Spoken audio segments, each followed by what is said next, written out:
So in brief, Megadungeon stands for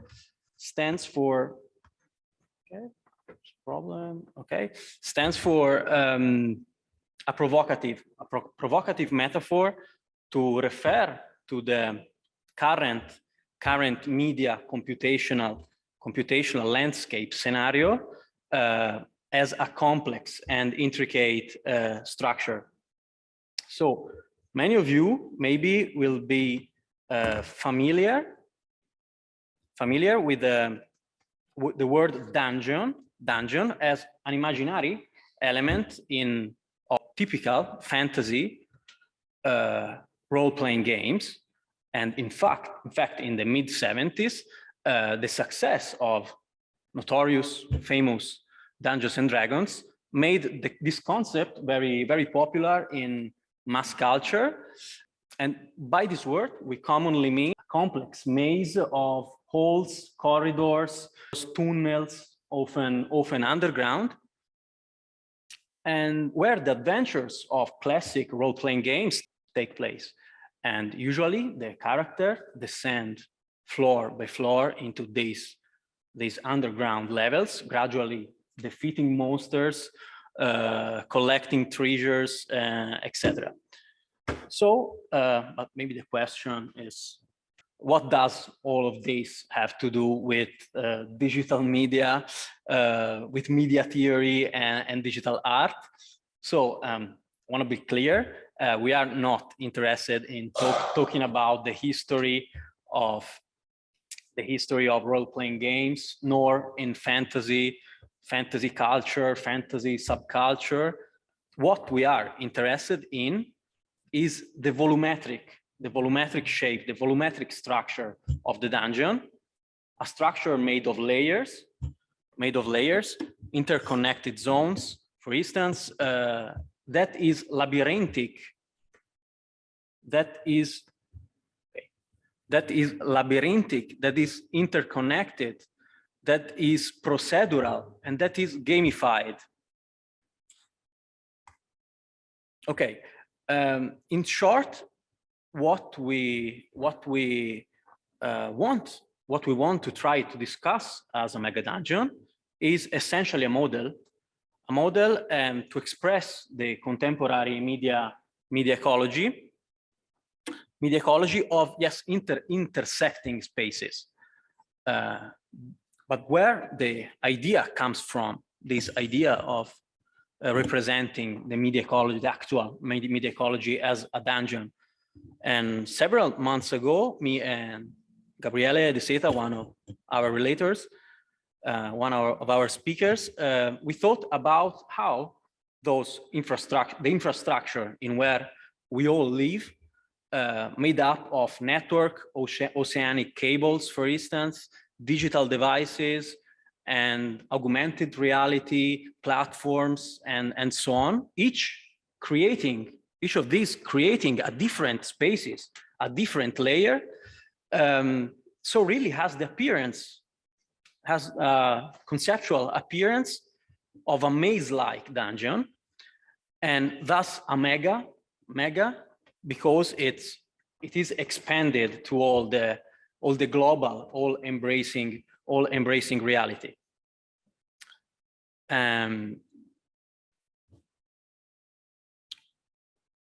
Okay, in our digital world, the relationship with space is increasingly central, but also increasingly abstract. Those are some models, some examples of our maze-like structure of mediascape and computational ecology, with cloud computing, blockchain, Web3, cables, some physical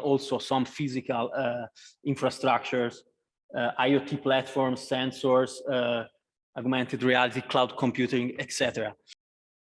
We delve into digital times, and then the relationship with spaces is getting more and more abstract, more conceptual.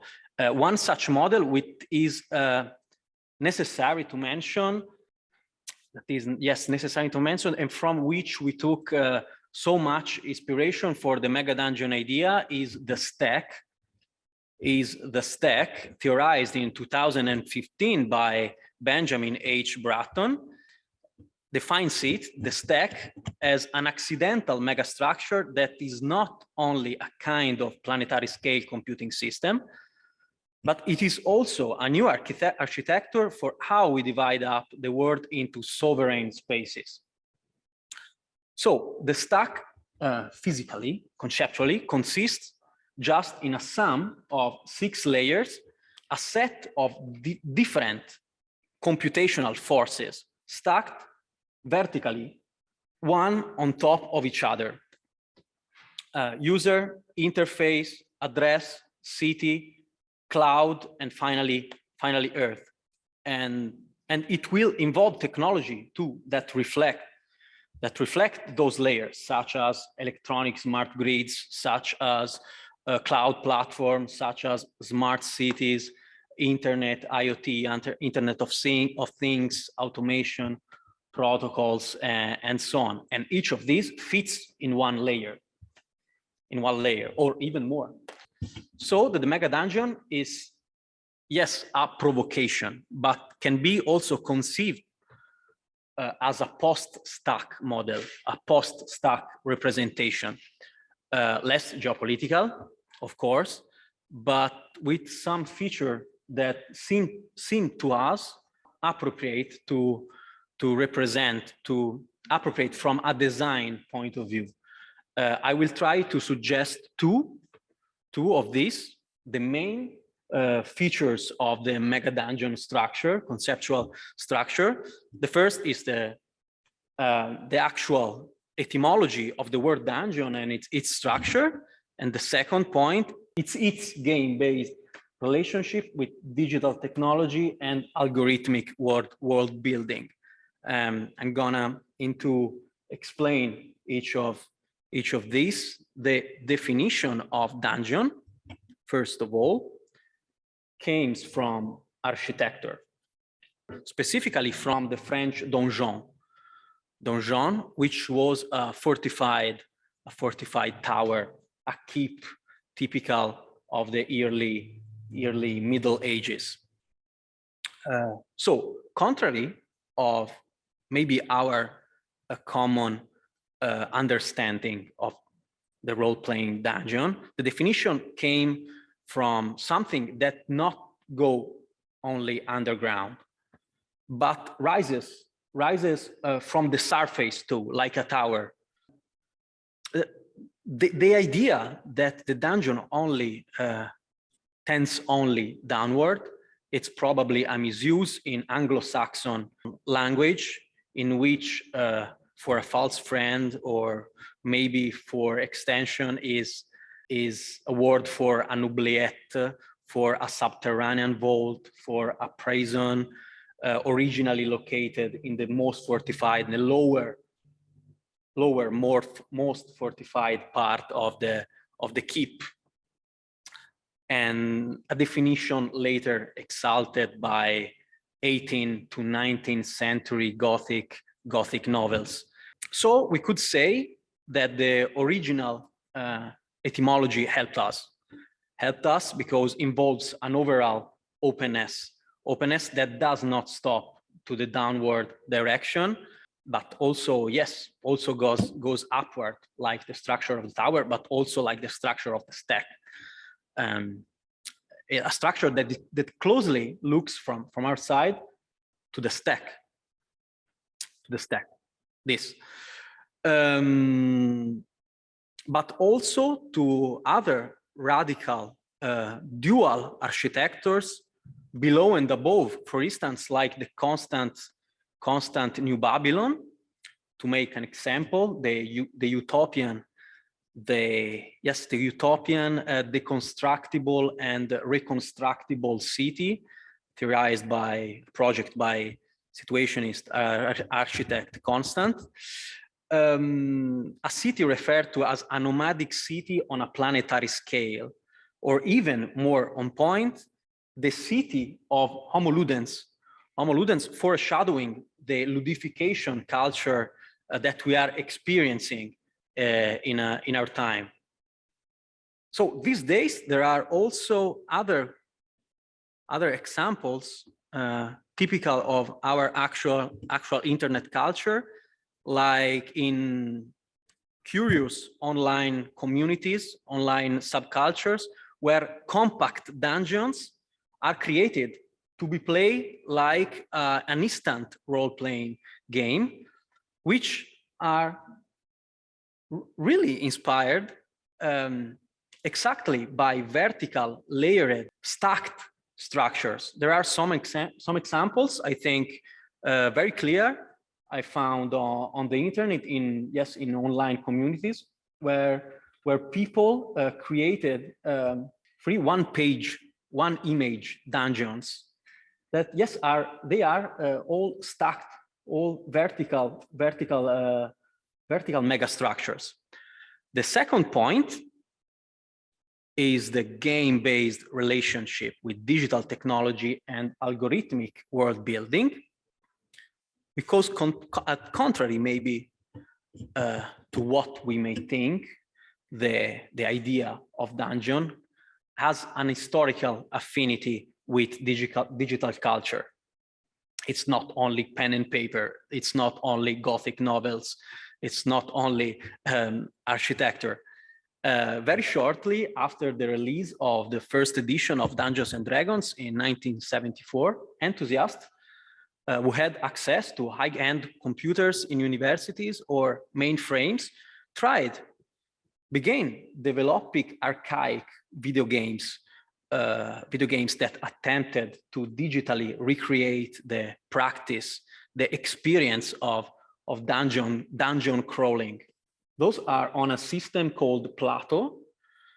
It's very archaic networked system in US university. And those developers are amateur, hobbyists.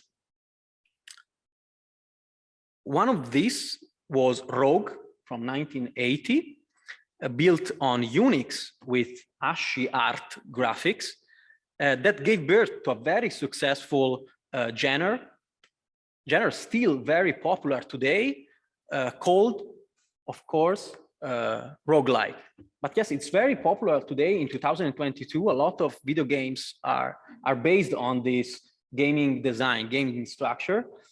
Yes, roguelikes. And the main feature of the genre is those, yes, of multi-level maps that are procedurally, artificially created by an algorithm set from certain rules that are reset each time a new game is started. So there aren't two maps identical. So it's an algorithmic practice, very early, I think. And this gives rises to intricate, multi-level, multifaceted, random mazes with its own world building made of wall, made of structures, made of rooms, made of items, made of characters, dragons, etc., treasures. And to be cheeky, and apologize for that, very cheeky. Sorry. Okay, first, this is another example before being cheeky. Another slide with how the roguelike culture created, yes, dungeons, digital dungeons from this idea, this rhizomatic idea. Yes, so the cheeky part. This can be thought of in a visual sense, like an algorithmic evolution of Piranesi imaginary prisons, for instance, that actually doesn't exist, of course, but from our point of view, to be more on point, it fits completely.